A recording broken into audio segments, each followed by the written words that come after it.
Janice R. Love, also known as the First Lady Coach, and I equip seasoned pastors' wives to have the clarity, the confidence, and the courage to walk boldly into which she was chosen by being perfectly who God created her to be. Hello, hello, hello. It is Sunday, and time for another First Lady Coach moment. Hello, how's everybody doing today? Beautiful Sunday here in that it is like cool. It's cooled off here a little bit. So, how's everybody doing? As you're coming in, say hello. Let me know that you are there. And if you happen to catch the replay, please let me know that you have caught the replay. Okay, so it is Sunday night, and again, I come out here every Sunday night at 7 p.m. Central Time for another First Lady Coach moment and some of the things that are important to those who desire to move to that next level in their lives. Think about me, visit my website at janicerlove.com or thefirstladycoach.com. And again, as you're coming in, say hello and let me know that you're here. Now I am showing live on Facebook, different places, as well as YouTube, as well as LinkedIn. So whichever place you're coming from, let me know where you watched me at, and I would love to have you leave some comments. All right. So last week we talked about 10 ways to improve your mental wealth through coaching. But tonight we're going to take that forward a little bit because, as we've talked about previously, you have to first of all decide what it is that you need. And we have gone through several questionnaires and things to help you determine whether or not at this stage in your life, which is most important to you or which you desire the most, whether that is improving your mental health or your mental wealth, right? And we have talked about various ways where you can improve both. So tonight, let's go ahead and get into what we're going to be talking about tonight. Tonight, we're going to be talking about 3 key factors to consider when choosing a mental health or a mental wealth provider. Now, again, when you get to the point where you feel like you either need some support through mental wealth services, mental health services, or you have decided you need some strategy or you want to move to that next level through some coaching services, then it's time for you to consider who to use in order to help you to accomplish your goal. So there are 3 things that I want you to consider. You are looking for a mental health or a mental wealth provider. That is a therapist, whether that is a counselor, a Christian counselor, or a coach of some time. There are several things that I want you to consider. Those things are clarity, capacity, connection. So let me talk a little bit about each one of these areas. So first of all, clarity has to happen on both sides of the fence. Let's see, I'm going to go ahead and leave that chat open. Clarity has to happen on both sides of the fence. First of all, the clarity as to what your goal is.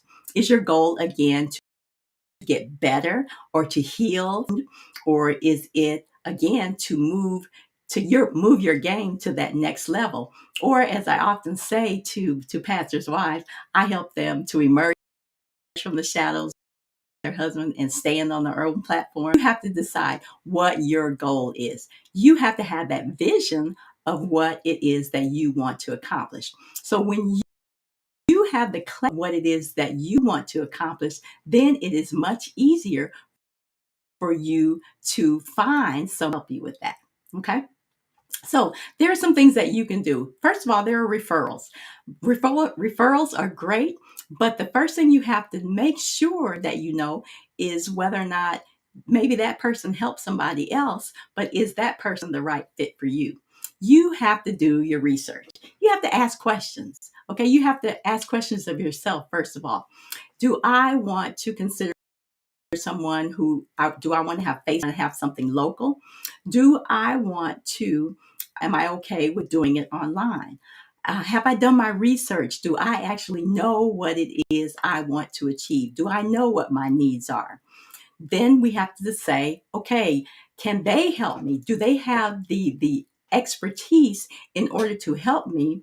Do they have the skill set? Do they have the mindset to help me to develop the skill set and the mindset that I need to accomplish? So again, the very first thing you have to do is clarify what it is you want, or what your desire is, or what your dream is. And then you have to go from and determine the also the clarity of what the services they are that they provide.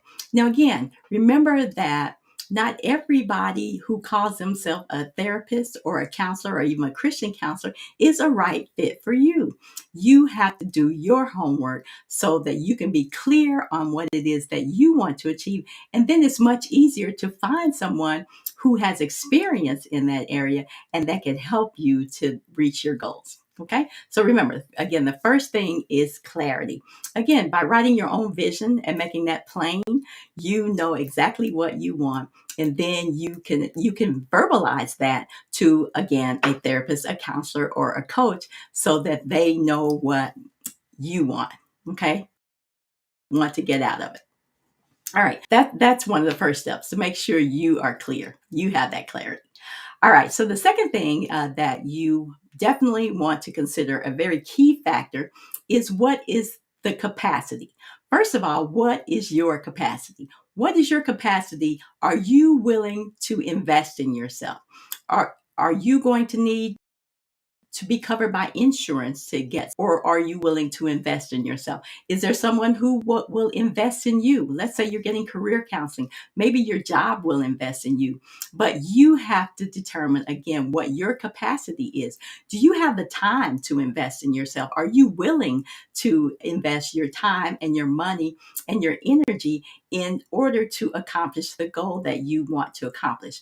Um, when you think about what capacity is the ability or the power to do, experience, or understand something. Okay. So again, do you have the capacity in order to step out on faith and go ahead and get the services that you need? You willing simply to invest in yourself?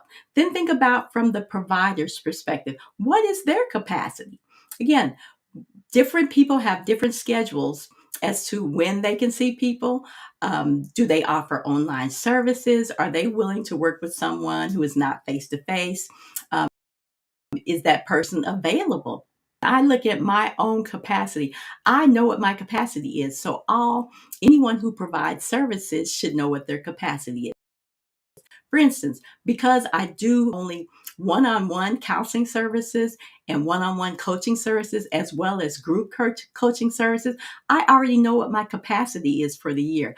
I know that if I'm working one on one, that typically my capacity is about no more than 36 women a year when I'm working one on one, because I invest a lot of my time and energy and have those one-on with individuals and help them to work through the process and go through the journey. We go through the journey together. So I know I will not see any more than 36 clients a year for my one-on-one coaching and counseling services. But on the other hand, when I am doing group coaching services, which I will often offer 1 to 3 times a year, usually up to 3 times a year, I know that I can accept up to 10 women at a time in my coaching services, in my group coaching services. So again, make sure that the provider that you are willing to work with, make sure they know what their capacity is, because the last thing you want to be is squeezed in and the provider does not have the time and the bandwidth to actually help you to get the results you need. So again, make sure your capacity is there, and then make sure the provider has the capacity in order to serve you. Okay. Because have you ever taken on something that you know you didn't have time for, and as a result, you can't give it your all? The same thing when it comes to those who provide these types of services. If they cannot give you their all and be present with you, you may want to look somewhere else. And then finally, the third thing that I want to suggest that is a key factor in determining the provider that you will select is connection. Now, Everybody has different personalities, but you have to determine whether or not you'll be able to bond with that provider.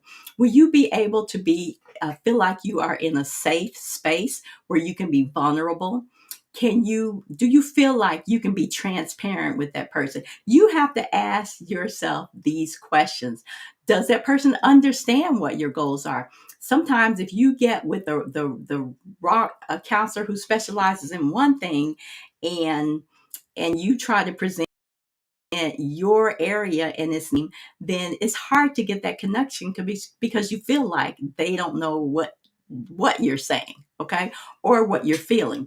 Do you trust them? Trust is so important when you are working with somebody, because again, you are in a vulnerable, you want to be in a safe space. And one thing, do you like them? you know, People work with who they like. People buy from people they like. So if you don't like them, that's a clear sign that you probably should not be working with them. Okay. And then especially when you are working with a coach, it's important that you even get to know them on a personal level. You should understand what their story is, what brought them from point A to what point B, and what skills have they developed along the way in order that they will be able to help you as well. So again, how confident are you in their ability to help you to accomplish your goals? So again, I have given you on tonight three key factors that you need when you are choosing a mental health or a mental wealth provider. Again, whether that is you are selecting a therapist, you are selecting a counselor or a Christian counselor, or a professional or personal life coach, or any type of coach. You know me as the First Lady Coach, which is very clear that I equip seasoned pastors' wives to have the clarity, the confidence, and the courage to walk boldly into the destiny for which she was chosen. And again, I am very clear about the services I offer, as well as the capacity that I have and the connection that I have as well. So again, remember the three key factors that you want to consider are clarity, capacity, and connection. So that is how you have three key factors to consider when choosing a mental health or mental wealth provider. All right. So that is what I have been chatting about today. How's the chat box doing out there? I am trying to do a couple of things at one time. So again, if you are in a position where you are ready to seek some types of services, again, when we went through that scale, those 5 questions where we talked about whether you were on the mental wealth side or you were on the mental health side as to what your needs are. If you have identified that you have some needs in either areas, then I encourage you to seek a provider that can be helpful to you, to help you either again to heal, or to recover, or to deal with maybe common stressors in your life, whether that is family challenges, children challenges, husband challenges.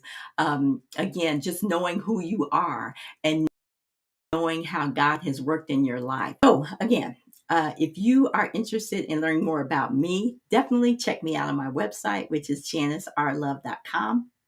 And I would love to have you join me here, right here, on Sunday nights at 7 p.m. Central Time for another moment. So are there any questions out there? If you don't have any questions, then hey Ella, how you doing? So good to see you. If you don't have any questions, then I'm just going to jump on out of here and go make my Sunday night popcorn. All right.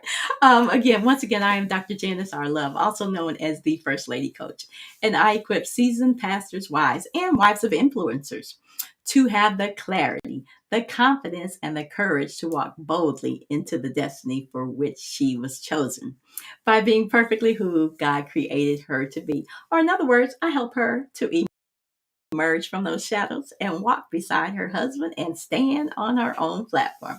All right, we'll see you next Sunday night. Until next time, be blessed. Bye bye.